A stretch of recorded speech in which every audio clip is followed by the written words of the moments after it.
Hello everyone, welcome along to Rathbone Manor again. I went to a fairly windy car boot sale this morning, got a few bits and pieces. I picked up another bit of Wade for Mrs Rathbone. It's this angel fish, which I think is called an Aqua Dish. It cost me 50 pence because it does have a little bit of damage to one of the fins, as you can see there, but Mrs Rathbone is happy with it and so am I. Anyway, let's move along to the tools. It's mainly pliers today, guys. The first one I got is another pair of Elliott Lucas pliers. Here's a little, let's have a look, Elliott Lucas, zoom in a little bit, there we go. Elliott Lucas Select, Cannock, England. On the other side we have PW2 16 5-inch, ultra tensile. The buttons pattern cutters are fine on these ones. I think there's a little bit of damage to the blade there, you can see a little bit of daylight through it, but other than that, they're not in too bad a condition. In fact, I think on my last visit to the car boot sale, I picked up this pair. If you remember this pair, I've got the quite badly chipped cutting blades, look. Well, you know, not too bad. They're not as good a condition as this pair here.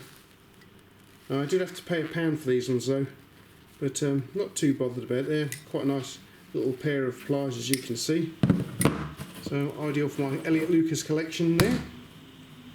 Okay, so from my favourite vintage tool store comes this very nice Abingdon King Dick here.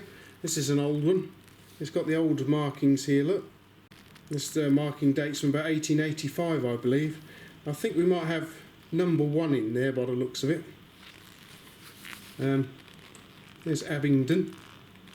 No other Abingdon marks, but we do have somewhere on the yes, there we go, we have 765609, which puts it, there you go, look, registered design number, which puts it round about 1931.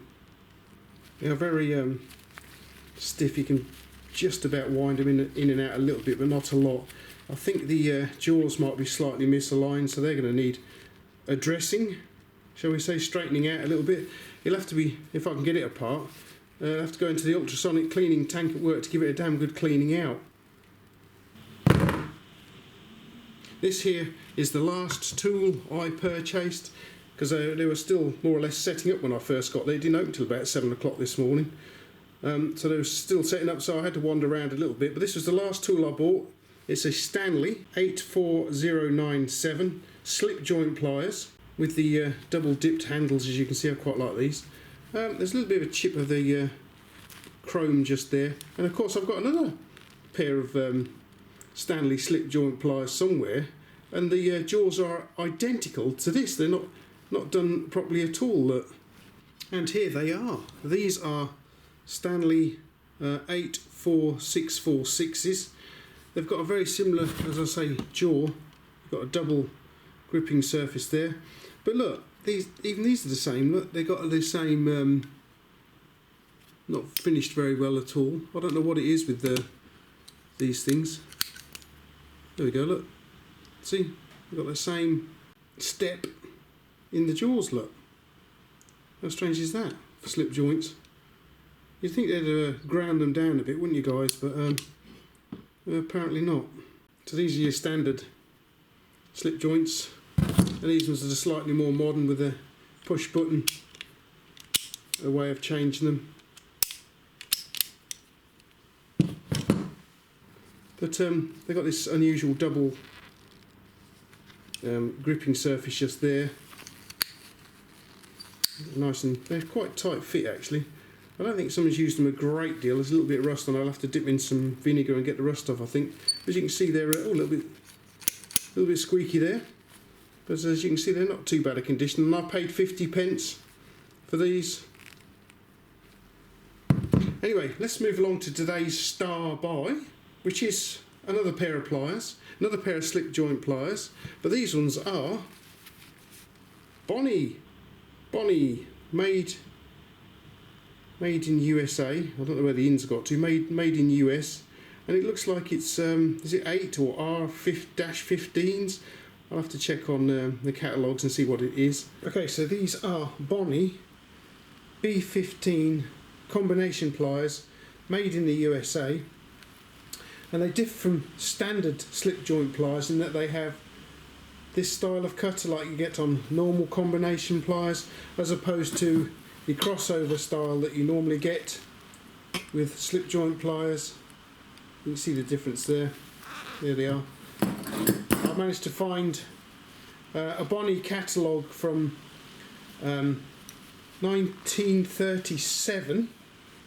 Here is the catalogue. Here is the pliers page, and as you can see, here they are listed.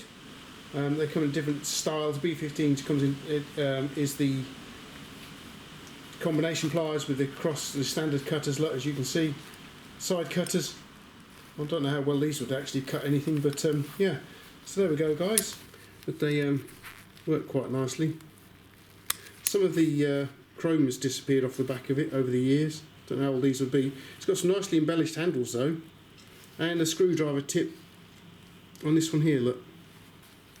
So I paid £1 for this pair.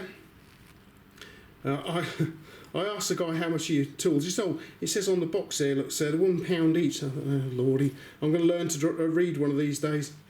But yeah, so yeah, not bad at all. Quite like those. So really, that's all I have for you today, guys. Well, thank you all very much for popping round to Rathbone Manor this morning. Don't forget you can join me on Instagram, because I'm down there too, and I'll probably be posting these tools there at some point today. And thanks for popping over, and thanks for watching, everyone.